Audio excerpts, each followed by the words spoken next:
কি করছো? এখন বানাচ্ছি পনির পকোড়া। অনেক পনির আনা হয়েছে, সেই পনির দিয়ে যেহেতু বাবা পনির খাবে বলছে, পনির পকোড়া খাবে, তারপর পনিরের স্যাটে খাবে।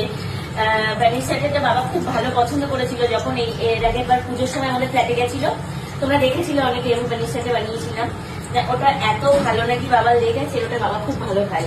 তো বাবার জন্য ভেবেছিলাম বানাবো, এবং জানি না পরিস্থিতি কি হবে, কারণ আমাদের অষ্টমঙ্গলায় আরো বেরোতে হবে।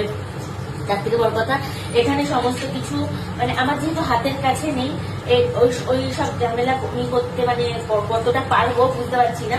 সেই জন্য বাবাকে বললাম যে তোমাকে আমি তাহলে পনির পকোড়াটাই, যেটা হচ্ছে একদম খুব কম সময়ে কম জিনিস দিয়ে বানানো যায়, তাই জন্য আমি বললাম পনির পকোড়াটা তোমাকে বানিয়ে দিচ্ছি, আপাতত পনির পকোড়াটা খাও।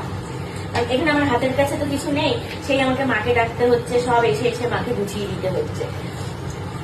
এই দেখো,